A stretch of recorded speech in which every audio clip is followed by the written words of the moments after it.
क्या आपको भी ये महसूस होता है कि आप घर की जस्ट दीवारों का ही हिस्सा हैं? आप नाश्ता बनाती हैं, सफाई करती हैं, घर के काम करती हैं, रिश्तों का ख्याल करती हैं, लेकिन जब फैसले की बात आती है या तारीफ की बात आती है, तो आपकी मौजूदगी को महसूस ही नहीं किया जाता।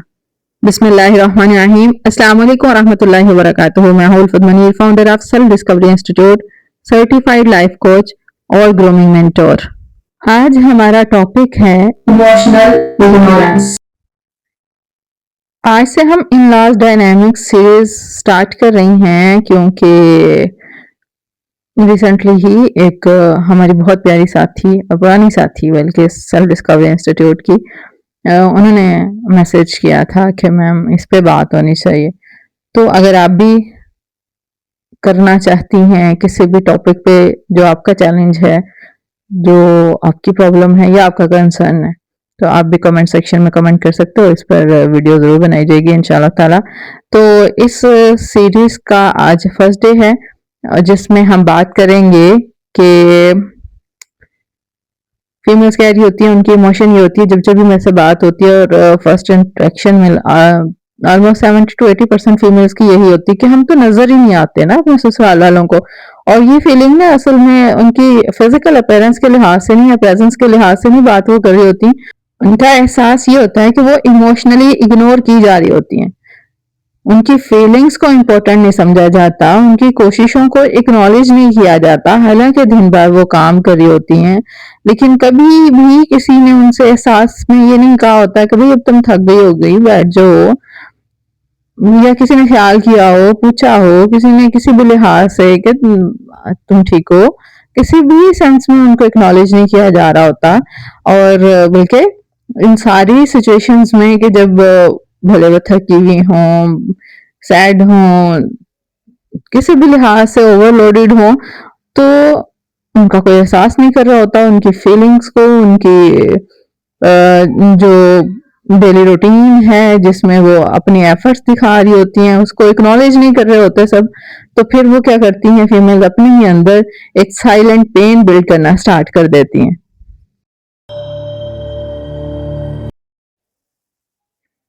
साइलेंट पेन की क्या वजूहात हो सकती हैं, यानी कि ये सिचुएशन इस हद तक कैसे पहुंचती है। फर्स्ट रीजन है ओवर गिविंग विदाउट बाउंड्रीज। मतलब जब हम कोई रिश्ता स्टार्ट कर रही हैं, ससुराल में आई हैं शादी के बाद, हमने ओवर गिविंग भी स्टार्ट की, मतलब बहुत सारी जिम्मेदारियां भी उठा ली और लिमिट्स भी सेट नहीं की, बाउंड्रीज भी सेट नहीं की और खुद को इतना अवेलेबल कर दिया कि जिसकी वजह से सामने वाला, जब हम अपने आप को इतना अवेलेबल कर देते हैं विदाउट बाउंड्रीज और without values, without limits set किए, लिमिट सेट किए बगैर जब हम किसी के सामने अपना आप ज्यादा अवेलेबल कर देते हैं, तो वो फिर आपको फॉर ग्रांटेड ले लेता है, भले वो जिंदगी की कोई भी स्टेज हो, ससुराल में सास ससुर के सामने हो, ससुरालियों के सामने हो या फिर हस्बैंड के सामने हो। बाउंड्रीज हर रिश्ते में बहुत इंपॉर्टेंट है। तो हमारा विदाउट बाउंड्रीज ओवर गिविंग करना भी पहली रीजन है कि हम साइलेंट पेन कह रहे हैं, लेकिन अस्तगफुरुल्लाह, मेंटली जो इमोशनली हेल्थ की हालत हुई हुई है फीमेल्स के लिए बहुत ही अफसोसनाक है। सेकंड रीजन है जी कि फीमेल्स को अपनी इम्पोर्टेंस के लिहाज से ये लग रहा होता है कि अगर मैंने सबके लिए ओवर गिविंग ना की, बहुत सारी जिम्मेदारियां ना अदा की जो मेरे बस में भी नहीं है, उससे भी ज्यादा का जितना मेरे लिए पॉसिबल है उतना मैंने सब ना किया, तो शायद ये घर वाले मुझे एक्सेप्ट नहीं करेंगे। ठीक है, स्टार्ट में बिल्कुल करना पड़ता है, एक्स्ट्रा भी करना पड़ता है, लेकिन वही बात फिर भी with boundaries, with limits, with self love, with self care, कि अगर आपको रुकने की जरूरत है, किसी तरह से तबीयत का इशू है, कुछ भी किसी भी लिहाज से थोड़ा सा अपना ख्याल रखने की जरूरत है, या कहीं किसी ऐसे मोड़ पर या किसी ऐसी सिचुएशन में जहां पे आप हर्ट हो रहे हो, आपकी किसी भी सिचुएशन में, किसी भी सेंस में इमोशनली या फिजिकली प्रॉब्लम हो रही है, तो उस ज़ाहिर है अपनी बाउंड्री सेट करना, अपने लिए नो कहना, अपने लिए लिमिट सेट करना, अपने लिए थोड़ा सा आराम करना, थोड़ा सा रुकना। लेकिन जब फीमेल को ये एहसास होता है कि भाई अगर मैं अवेलेबल ना हुई और मैंने इनके लिए बहुत ज्यादा ना कर दिया, अगर मैंने नो कह दी तो शायद ये लोग तो मुझे एक्सेप्ट नहीं करेंगे। अगर मैंने थोड़ा सा इनको बताया कि यहाँ पे मैं हर्ट हो रही हूँ, वही प्लीज मेरे लिए ये पॉसिबल नहीं है, या मेरे लिए ये रूटीन बहुत ज्यादा मुझे थका रही है और मैं इमोशनली या फिजिकली बहुत ज्यादा डे बाय डे अपने आप को लो फील कर रही हूँ, तो शायद ये लोग मुझे एक्सेप्ट नहीं करेंगे। तो आप अपनी वैल्यू को, जब हम कोई भी औरत या जब हम अपने आप को अपनी वैल्यू को अपनी सर्विसेज के साथ अटैच कर देती हैं, तो फिर तो वही हमारी सेल्फ वर्थ। हो हमने कई जगहों पे नो कहनी है, हमने अपने आप का एहसास करना है, सिला रहमी को अलग जगह पर रखना है, दूसरों के साथ जो हम खुद गर्जी का टैग फटाफट लगा लेते हैं जब भी सेल्फ लव की बात आए, तो वो खुद गर्जी को एक अलग जगह पर रखना है।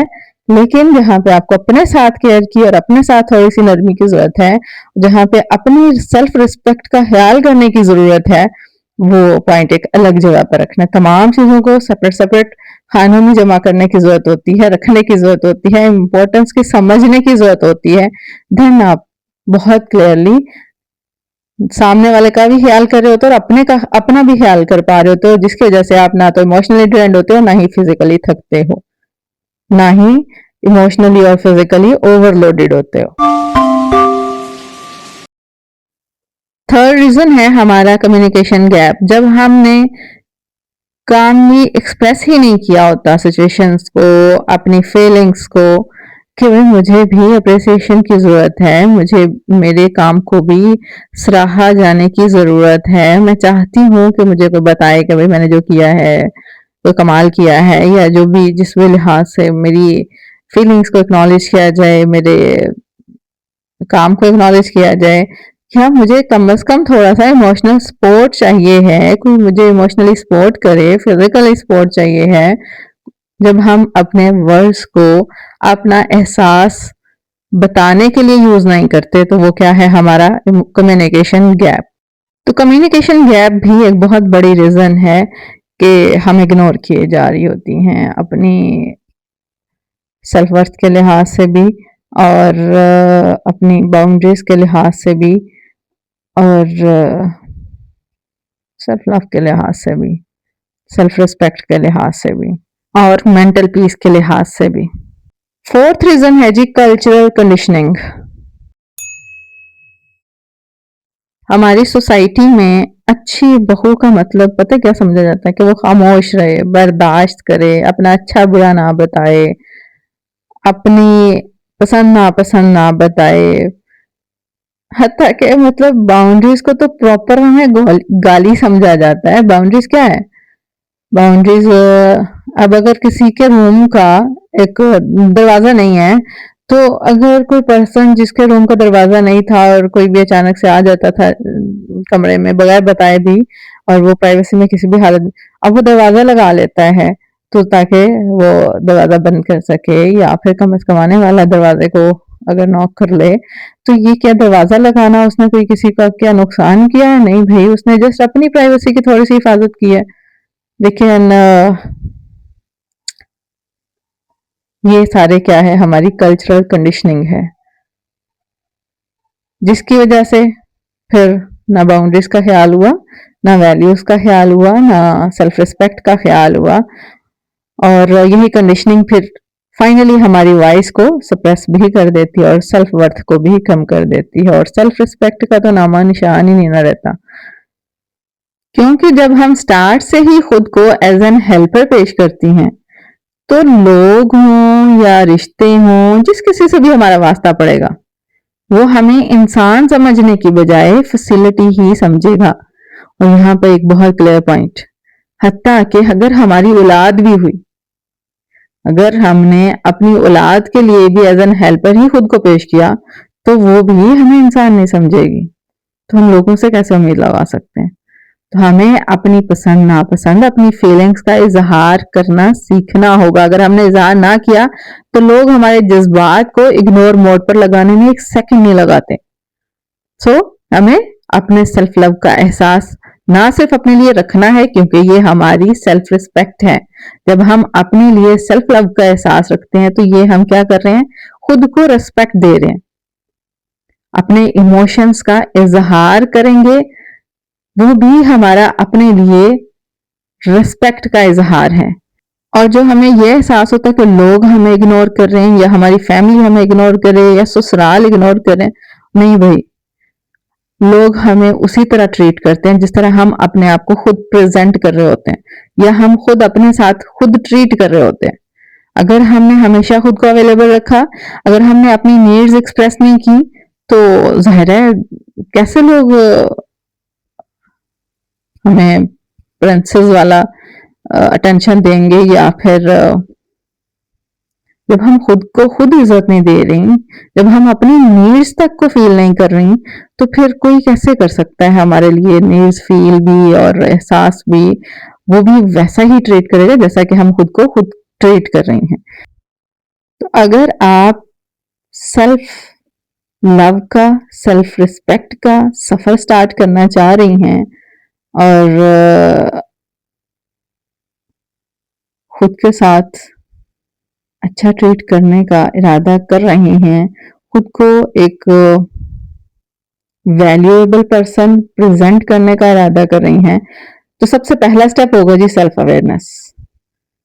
क्योंकि जब आप खुद को समझेंगी तभी समझ पाएंगी कि मैं ओवर गिविंग तो नहीं कर रही।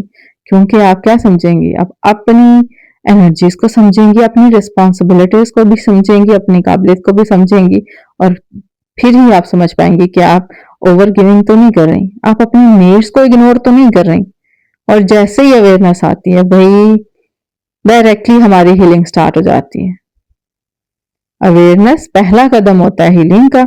सो अगर आप सेल्फ अवेयरनेस के लिहाज से डिटेल में अपना सफर स्टार्ट करना चाह रही हैं, तो सेल्फ डिस्कवरी इंस्टीट्यूट का 1 ईयर पर्सनल डेवलपमेंट कोर्स इंशाल्लाह ताला आपके लिए बिल्कुल जादू की तरह काम करेगा, अल्हम्दुलिल्लाह।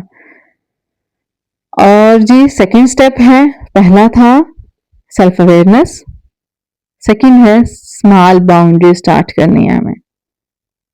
एकदम बड़ा चेंज तो नहीं हम कर सकते, लेकिन क्योंकि हर काम फौरन नहीं किया जा सकता है, और पर अगर फौरन नहीं किया जा सकता तो हम इसको एक रीजन नहीं बना सकते भाई अभी मैं बिजी हूँ बाद में कर लूंगी, बाद में कर नो कहना सीख लूंगी या कुछ भी नहीं। भाई थोड़े से स्टेप्स स्टार्ट कर सकते हो, छोटे छोटे से स्टेप स्टार्ट कर सकते हो, और अपनी कम्युनिकेशन पे काम करें। हर टाइम में झगड़ा, कंप्लेन, बस एक जो अथॉरिटेटिव पुरवकार फीमेल होती है उसका लाइफस्टाइल झगड़ों से भरा हुआ नहीं होता, कंप्लेन से भरा हुआ नहीं होता। उसको पता होता है भाई कहाँ कैसे पॉसिबिलिटीज भी बनानी है, और डिसेंट वे में कहाँ किसको नो कहनी है, डिसेंट वे में कहाँ कैसे किससे कितना रिश्ता रखना है, और अपनी ग्रेस को मेंटेन भी करना है। नेक्स्ट स्टेप होगा आपकी सेल्फ रिस्पेक्ट के लिए और आपकी सेल्फ लव के लिए अपनी आइडेंटिटी पर काम करना स्टार्ट करें। अपनी आइडेंटिटी बिल्ड करने के लिए क्या करना पड़ेगा? समझना पड़ेगा हाँ भाई बहू भी हैं, चले ठीक है, बीवी भी हैं आप, ठीक है, लेकिन आप एक इंडिविजुअल हैं। अपने लिए लर्निंग स्टार्ट करें, सेल्फ ग्रोथ स्टार्ट करें, टाइम निकालें, अपनी काबिलियत को, अपने स्किल्स को, अगर कोई स्किल्स हैं आपके पास तो उनको पॉलिश करें, अगर नहीं है तो स्किल स्टार्ट करें, स्किल्स सीखना स्टार्ट करें, और अपने आप को इमोशनली इंडिपेंडेंट बनाएं। क्योंकि जो इमोशनली इंडिपेंडेंट पर्सन है वो दूसरों के हाथों कंट्रोल नहीं होता, वो दूसरों के बिहेवियर्स पर डिपेंड नहीं करता, और हम फीमेल्स ने यही किया हुआ है। हर लिहाज से तो हम इमोशनली डिपेंडेंट हुई हुई हैं, जिसकी वजह से क्या है, हमारे डायरेक्टली डोरे दूसरों के बिहेवियर्स पर है। अगर कोई गुस्सा कर रहा है, अगर कोई हमें नाराज होकर दिखा रहा है, किसी भी सेंस की इग्नोर कर रहा है, हम बस फौरन फौरन फाइनली हम तैयार बैठी हुई हैं कि भाई फौरन से हमारा मूड खराब होगा, हमारी इमोशनल एनर्जी खराब होगी, हर लिहाज से बस। हालांकि अगर हम इमोशनल इंडिपेंडेंट हुई, हम बहुत क्लियरली अपने आप को अपने बिहेवियर का मोहताज बनाएंगी, दूसरे के बिहेवियर का मोहताज नहीं बनने देंगी, क्योंकि आप खुद अपनी वैल्यू जानती होंगी।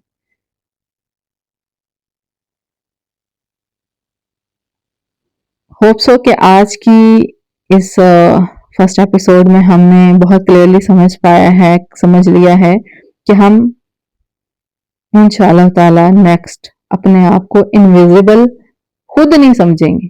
कोई समझता तो समझता रहे, कोई मसला नहीं है, लेकिन जब आप खुद अपने आप में मौजूद होंगी तो आप वैल्यूएबल होंगी, और आप अपने आप को वैल्यूएबल बनाएंगी भी और समझेंगी भी। और आपने अपनी वैल्यूज को दूसरों के अप्रूवल के साथ अटैच नहीं करना, क्योंकि जब एक औरत खुद को देखना स्टार्ट करती है और एज एन इंडिविजुअल फील करना स्टार्ट करती है कि भाई मैं कौन हूं, मेरा माइंडसेट क्या है, मेरी खुशी किस चीज में है, मैं क्रिएटिव किस चीज में हूं, मैं मेरी काबिलियत क्या है, तो बस आप अपनी खुशियां अपने लिहाज से अपनी जिंदगी में अपने चैलेंजेस में रहते हुए भी ढूंढ लेते हो और जीना सीख लेते हो, तो फिर दुनिया भी आपको जिस तरह आप अपने साथ ट्रीट कर रहे हो, तो दुनिया भी आपको वैसा ट्रीट करना स्टार्ट करती है। अल्लाह पाक हम सबका हामी नासिर हो। दुआ में याद रखिएगा। फेमान अल्लाह। और हाँ, अगर आपको ये वीडियो वैल्यूएबल लग रही है, तो अगर आपके लिए पॉसिबल है तो इसको दूसरों के साथ जरूर शेयर करें, ताकि आपके तवज्जुह से इंशाल्लाह ये वीडियो सदका जारिया बने। और क्योंकि हम इस सीरीज को कंटिन्यू करने वाले हैं, तो इंशाल्लाह इंशाल्लाह आपके साथ बहुत सारी और फीमेल्स भी इससे फायदा फायदा हासिल कर सकें। फेमान।